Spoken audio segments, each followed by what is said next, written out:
Projects related to honeysuckle are already taking shape around the city. The Fisherman's Wharf is one example, and at nearby Carrington, Garrett Street is being widened for a new residential development. Today, Robert Zulo, head of the Honeysuckle Development Corporation, released details of a $150,000 project which will see around 8 precinct plans designed.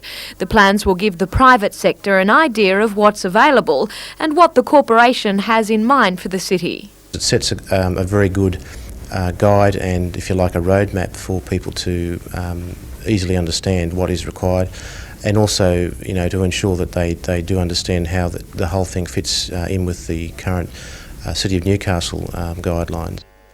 These are just a few of the precinct areas. The Carrington residential development will be the first plan released. It should be out in around a month. Local architects EJE have been commissioned to develop the plans, which will be completed in 6 months.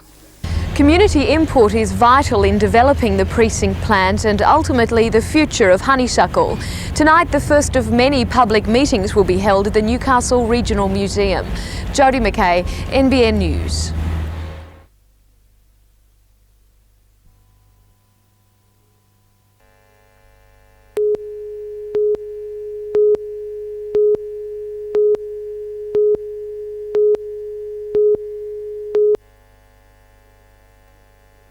It was a different day's work for the Minister from the Central Coast as he took his resources portfolio responsibility to new depths, inspecting Newstand Colliery at Fassifern as part of National Coal Week.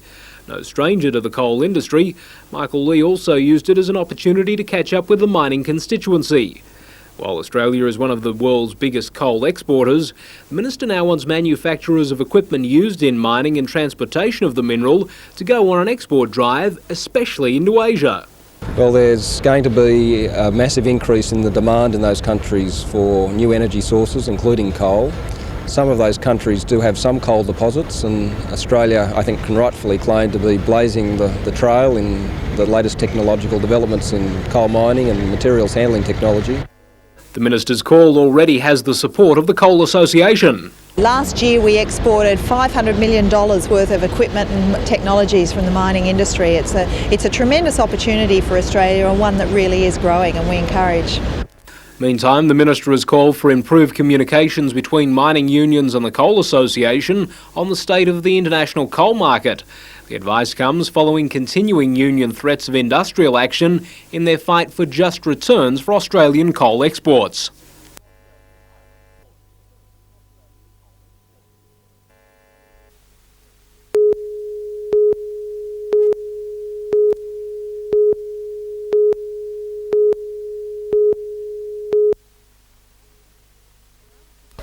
Around 7:30 this morning, ambulance and police officers were called to this block of units, Strait, Nelson Bay. Presence is a recreational program set up by volunteers for people with intellectual disabilities who live in hostels and boarding houses in the Morisset area. It's one of the only programs of its kind available to these people, and it operates just one morning a week. The state government has just announced funding of $29,000 each year for the next 2 years. The money will be administered by Lake Macquarie Council. Mayor John Kilpatrick visited the program today. It's a start, but it could be a lot better, I believe. About 100 people with intellectual disabilities visit this recreational centre once a week, but there are another 300 people on the waiting list. At the moment we have these people basically on a roster coming to the program, so they may only come once every 3 or 4 weeks, where they want to come every week or sometimes every day. Mark Dean lives at the nearby Carinya Oaks Hostel.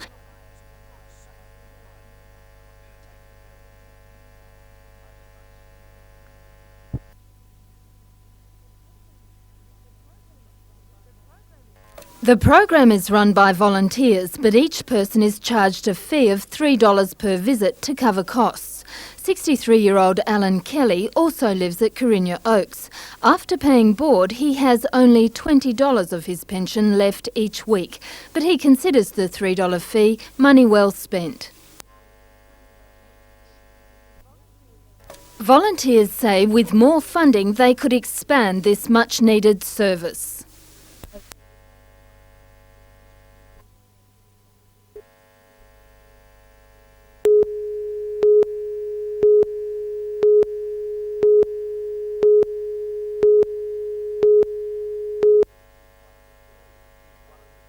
He's one of the terriers in the Falcons game. The never-say-die point guard has spent 5 years with the Falcons playing more than 100 games, but he couldn't come to terms with the club for season 94. Well, they said it was a generous offer, but I figure I've been here for 5 years and, I'd like to stay here in Newcastle and play, and I thought they would have made it a lot more secure for me and offered me a lot more money. Harvey has had a good season and was regarded as an integral part of the Newcastle game. The club's done well this year, and personally I think, I've had a great season. All my statistics are up for the year, I've improved in a lot of aspects, so I'm pretty happy with the way things are. He'll go on the free agents list next month and negotiate with whichever club wants to take on his talents. The 24-year-old says he's unhappy about leaving his family and friends, but he has to earn a living. I've got no choice really. I'm a professional basketballer, so it's a job and I've got to go where the money is, I'm afraid. Yeah.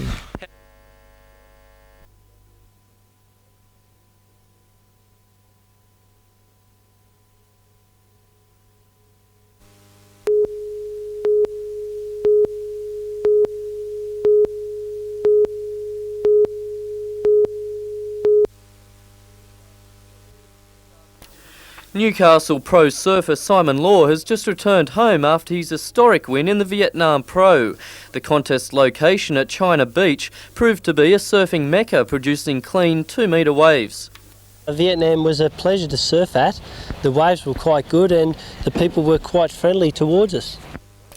5 of the local surfers also took part in the contest. There was actually 4 or 5 fellas there that did surf, and after the competition we showed them how to do it our way, and we actually gave them a few surfboards to help them on their way for next year.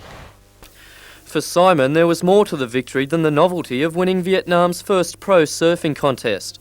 I hadn't won an ASP event before, and I was just over the moon, couldn't believe it, and all the hard work and dedication that I've put through the years finally came out. It has catapulted the talented natural footer up the World Qualifying Series rankings, guaranteeing him a position in next year's Grand Prix circuit. With a contest in Brazil and one in Hawaii remaining on this year's Grand Prix circuit, he believes he might crack into the top 16 for the first time in his 8-year career. Well, I've got 2 competitions left. I've got a great surfboard under my belt. I've been wrapping that in mothballs, and I'll be off to give it a shot in Brazil next week. Celebrating his 28th birthday this week, Simon has no plans for retirement. I've done a lot better than previous years, so maybe I'm going to win another contest next week, I don't know. Jason Jornhoff, NBN News.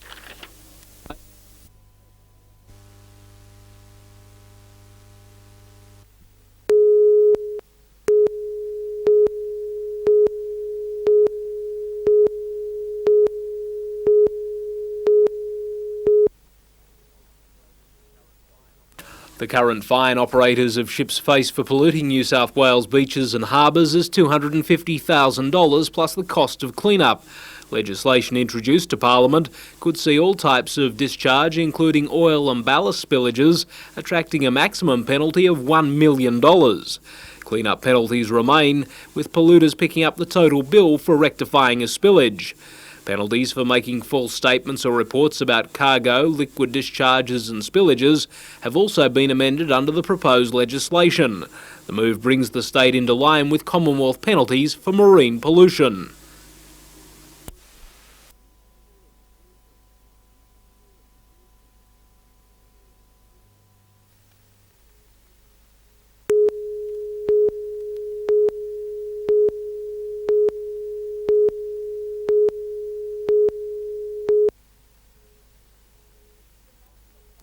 The naked and badly decomposed body of 17-year-old Alison Newstead was found dumped in bush near the Pelton Colliery on Wednesday. Because of the condition of the body, identification was difficult. We attempted to do that through dental records, which were inconclusive. We've now seized several articles from Alison's bedroom, which have been fingerprinted and positively matched with the deceased. A post-mortem examination yesterday failed to establish a cause of death. Police say there were no signs of injury to the body. Toxicology tests will now be carried out. Only then will police know whether they are hunting a killer. There's no suspects at this stage. We are following certain lines of inquiries. Hoping to gain more information on Alison's movements, police have set up a mannequin dressed similar to her the night she disappeared. Police are still baffled as to where she went that night after leaving the Carousel Cafe. Her best friend Belinda Crosley was back at the cafe today. She was supposed to meet Alison there the night she vanished. She has her own theories about who is involved. I feel that it's someone that either knows the area very well, it could even be a close friend, or, you know, an acquaintance that we know. A funeral for Alison will be held early next week. That may go some way to easing the pain her family and friends are feeling. But there are still so many questions which need to be answered. Things will improve in the sense that there is more certainty concerning the way we feel about things. But we'll never ever not remember the pain and the suffering that we've gone through, and we'll never ever forget Alison.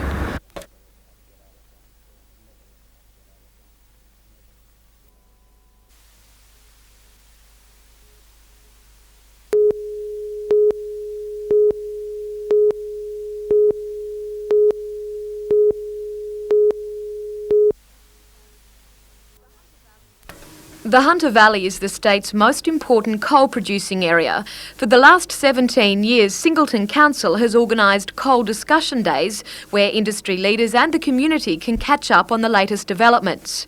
Chairman of the New South Wales Coal Association, Bob Humphries, believes the industry must learn to better market its product to the general community. We've certainly got a real gap in comprehension within the community. When we do a survey and we find that over half the people in Newcastle don't know that coal is used to make electricity, there's certainly a gap in comprehension, and we wish to address that. One way of improving that is through coal discussions like today. National Coal Week, which draws to a close this weekend, also places the industry high in the minds of the public. And it's not only perceptions at home which need to be addressed. Mr Humphries says continued industrial action sours our image overseas. The recent industrial action doesn't help. Our customers see that we're going back to the bad old ways, which hopefully is not true, and it really doesn't help our image with our customers.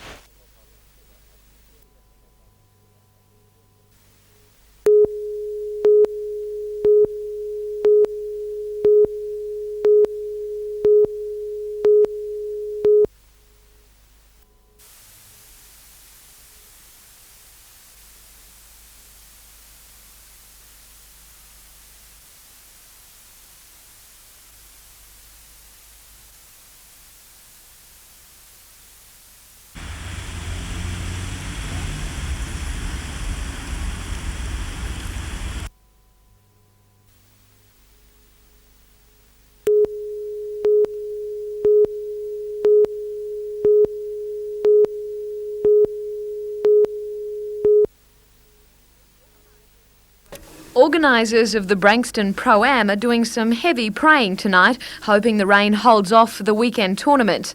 It's the fourth year the competition has been held at the club, and each time it gets bigger and better. Some of the players we've got here are Kenny Dukes, David Ecob, Peter Lonard, and we've got local stars like Wayne Stewart and a host of other young potential stars. So you've got a good lineup really, haven't you? As far as pros are concerned, outside of the top echelon, it's as good as you can get, I think, in New South Wales. Joining the professionals are some names not usually associated with the game of golf. Peter Sterling, Terry Lamb and Paul Sirenen of football fame will compete in the Celebrity Challenge. So too jockeys Malcolm Johnson, Larry Olsen and Mark de Montfort. The tournament tees off at 6:30 tomorrow morning, finishing on Sunday. But the culmination, of course, will be on Sunday afternoon when the seeded players will play. In other words, the leaders will play with all the host of celebrities will be here, and we welcome anyone to come up and watch them people play.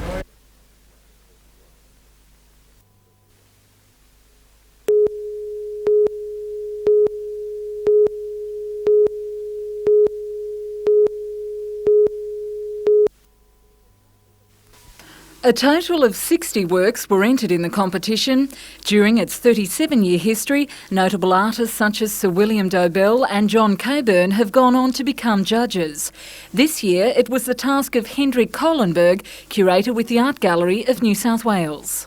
I suppose I looked for a kind of general mastery. In the end, I felt that the work on paper was the best work here out of out of the paintings and the works on paper section. Sunbaker by Valentine artist Lorraine Robertson took out the $1,000 Works on Paper section. In paintings, the $2,000 in prize money was jointly awarded to this abstract work by Sydney painter Barry Gazzard and Earth Altars by Maitland artist Julie Hosking. The 3 winning works will take their place in Maitland's permanent art collection. All art prize entries are on display at the showground until October 24.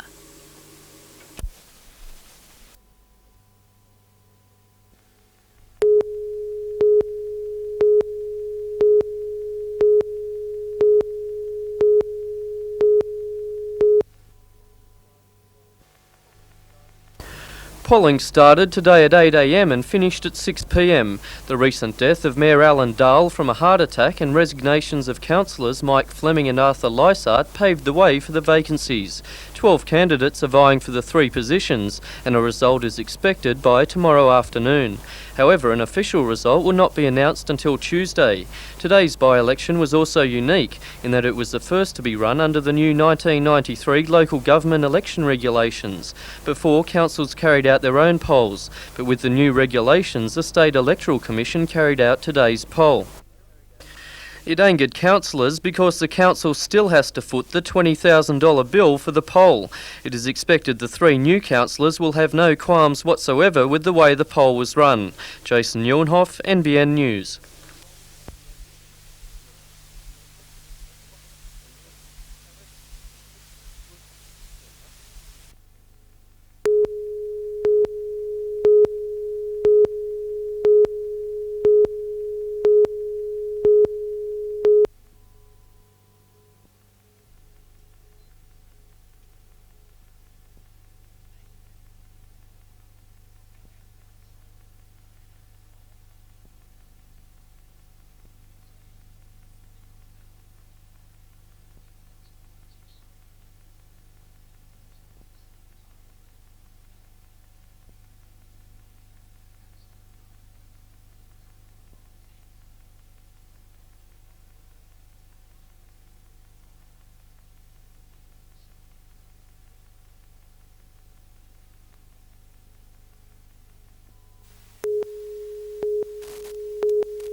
This is Norm Marquette most days of the week. He's in charge of the school grounds at St Mary's Gateshead.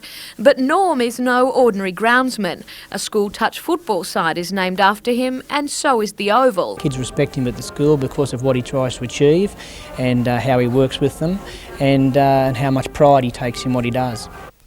Norm has a special rapport with the students and a great desire to help them, but he believes teenagers in general need to become more socially and environmentally aware.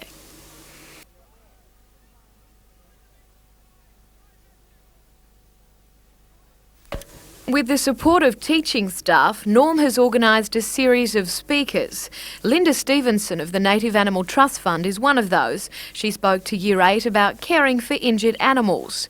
He's also arranged sessions on motivation and the need to recycle.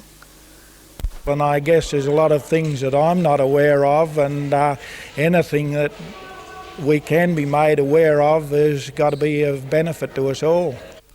Norm says he enjoys his classroom work, but doesn't see it as anything out of the ordinary or special. It's just part of the job. Jodie McKay, NBN News.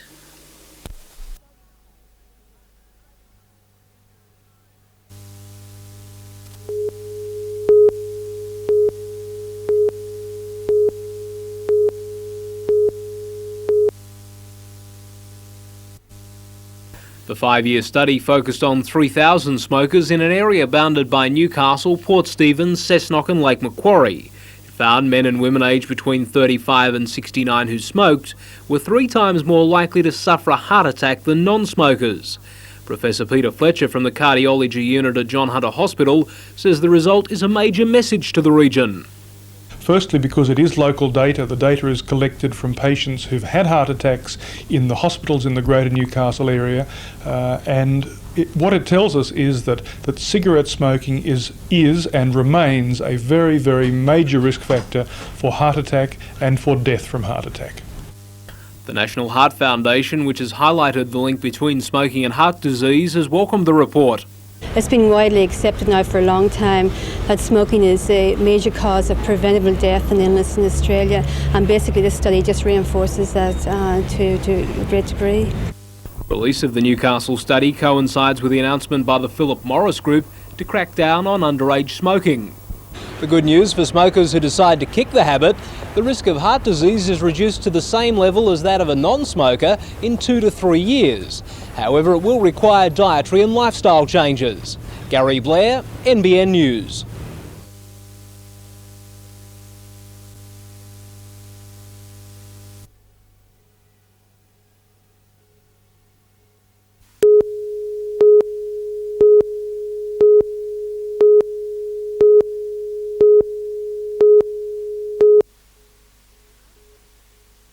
Around 7:30 this morning, ambulance and police officers went to this block of units in Donald Street, Nelson Bay, in response to a call from the dead boy's grandparents. The alarm was raised when the grandparents visited the home and saw the boy on the bed, apparently dead. The mother and relatives were then taken to Nelson Bay Police Station and interviewed for several hours. Stephen Corbett's father, who lives in Newcastle, was also contacted. Meanwhile, the crime scene unit and detectives from Newcastle and Maitland inspected the 3-bedroom unit and interviewed concerned neighbours. Separated from her husband, the 36-year-old mother and Stephen lived alone in the unit. They'd moved there only 4 months ago. Oh, she was very quiet and kept to herself. Oh, he was lovely. He's a lovely kid. He used to ride his bike everywhere and play with his kite. It does greatly upset even the hardened police. The 5-year-old's body was taken to Newcastle, where a post-mortem will be conducted by the coroner tomorrow morning. Although it is up to the coroner to determine the exact cause of death, initial inquiries by police have led them to believe that Stephen Corbett may have been drowned. Catherine Lamond, NBN News.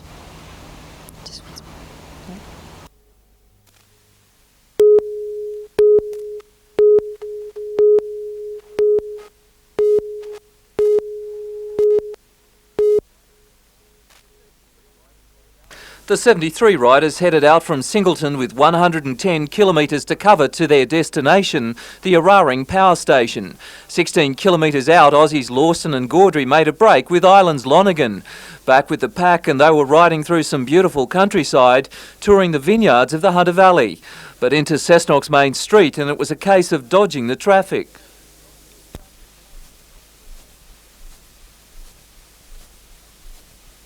After 70 kilometres, the German Thomas Lisa started to wind up. The former East German World Pursuit champion stuck with the leading group, then with 10 k's to go, headed out on his own. He crossed the line a minute ahead of Holland's John Dan Braber and Lonergan.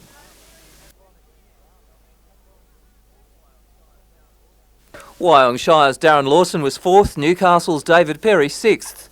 Germany's Royce leads the overall race ahead of teammate Ulrich. The race moves from Vales Point to Munmora power stations tomorrow, and then a 36-kilometre criterium to Sydney's Darling Harbour.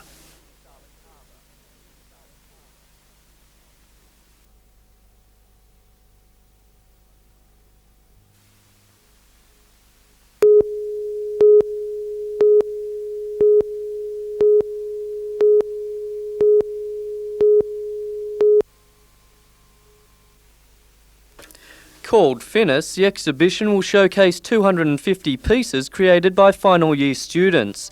The design courses at Newcastle University began only 5 years ago. The first class of 21 students graduated last year. To mark the occasion, the students put on a show at a graphic design studio in North Sydney. We might as well try for a Newcastle course to go to a really good venue in Sydney to display students' work, and the Opera House was perhaps the top venue. Staff from the Sydney Opera House who saw the exhibition were so impressed with the work that they invited the university to make a display at the Opera House this year. Among the works on show will be a Sydney Olympics logo, telecom phone card designs and a toothbrush designed for people with grasping difficulties. The Opera House exhibition will finish next Saturday before being put on show at Newcastle Town Hall from November 17 to 19. Jason Nyornhoff, NBN News.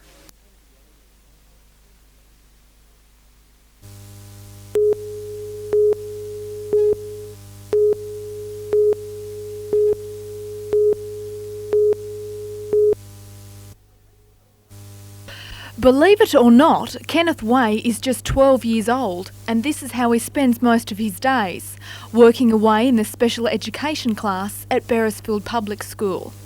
But it's at the track where he's the most comfortable, practicing his sprinting with his best mate and coach, Gene Howard. Only introduced to running competitively this year, Kenneth's natural talent as a sprinter has surprised many. I was astounded every time he ran. The faster the person was in front, the faster he'd go. So I think it's the challenge of the race. You never know exactly how fast he's going to go. Starting from the unusual upright position, he's already the Hunter Region champion in the 200 metres and runner-up in the 100. He now moves on to State in Sydney next month, and although modest, he wants only to be one thing. And who knows? With some professional coaching, the Hunter could produce the first athlete to compete in both the able-bodied and Special Olympics. Rachel Proudman, NBN News.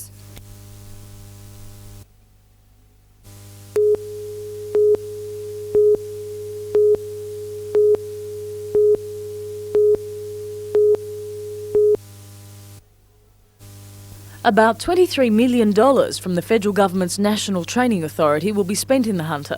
$9 million of that will help refurbish parts of the Newcastle campus of the Hunter Institute of Technology. What this plan and the work we've been doing now means is that we will have a world standard major centre.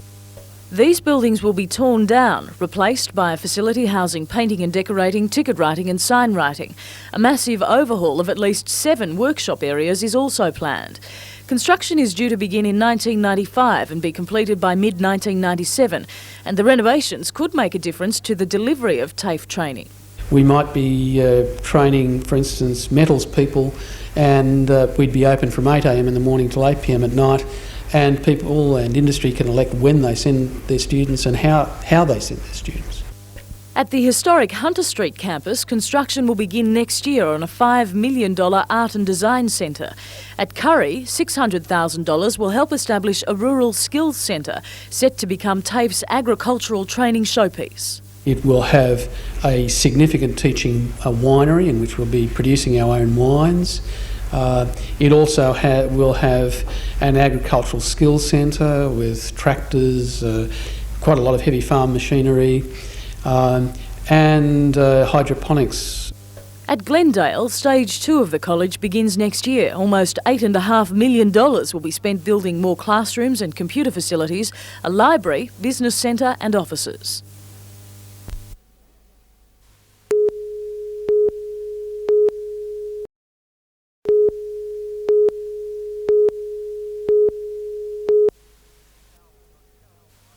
The power was on show as the riders surged out from Vales Point in the 100-kilometre stage to Munmora. But the real test was soon to hit, the trek up Bumble Hill. 3 Polish riders turned on the pace and went for a break. Left in their wake the overnight leader, German Ulrich. The Poles, with Baranowski out front, surged ahead. The hill behind them, it was time for a rest. And from here the pack was left to fight for the minor places. In the biggest shake-up of the race, Baranowski took the leg from teammates Brojna and Chmielewski. Baranowski now leads the overall race from Ulrich and Brojna. The cyclists compete tonight in a special criterium to Sydney's Darling Harbour. Peter Ryan, NBN News.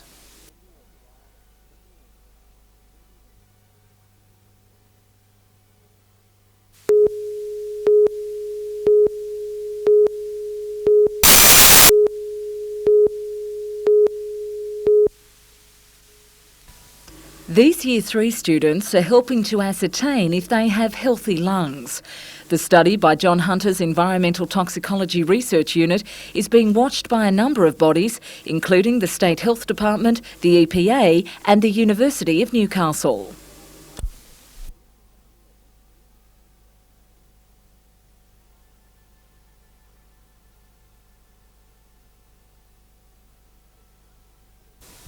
(1,500) students from 18 primary schools are being asked to answer a questionnaire. We're hoping to get a good idea of how many kids in the Hunter area have asthma or wheeze or cough. And of those 1,500 children, they're divided into about 5 areas around Newcastle. So we hope to also get some comparison between those areas to see if there are any obvious problems going on. 1 in 5 children in the Hunter suffer from some form of respiratory problem. The second phase of the study will begin next year, where some participants will be asked to keep a symptom diary. The results will be compared with daily air quality levels and may provide valuable evidence linking air pollution with children's health problems. We can put pressure on various bodies to try and lower the standards for air pollution. And just as has happened with lead and blood lead levels in children, where we've seen the level of concern come down from 25 to 10, we may see similar changes happening with the guidelines for air quality.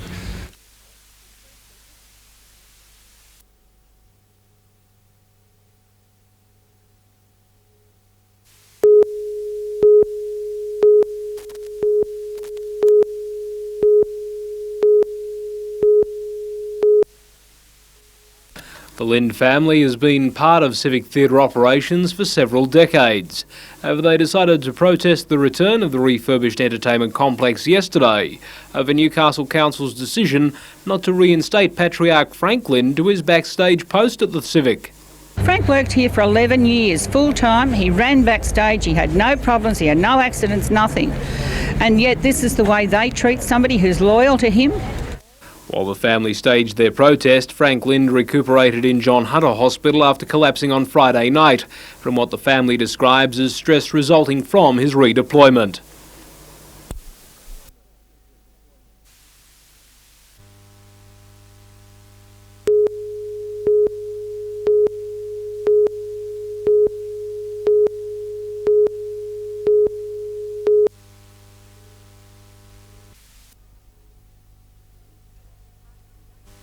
These girls are part of the Young Strikers team, which was narrowly defeated in the finals of the State Softball League in Sydney on the weekend. But coach Alan Moore says he's more than happy with what the girls achieved, considering they were never expected to win a game. They have actually surprised me more than anybody else, I guess, because I thought we would struggle to do well in the State League. But there'll be no time to rest for Kristen Moore, Melissa Radley and Adele Patel. They'll now concentrate on their training commitments with the New South Wales under-16 side. It's the first time we've had that number of players representing in the one team.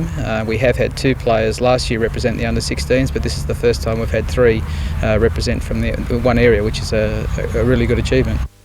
Alan is assistant coach of the state side, while 14-year-old daughter Kristen is looking forward to her duties as vice-captain. Basically helping the captain of the team and just helping the players with any problems that they have along the way. A vigorous training schedule lays ahead for the girls before they travel to Brisbane for the national titles in January.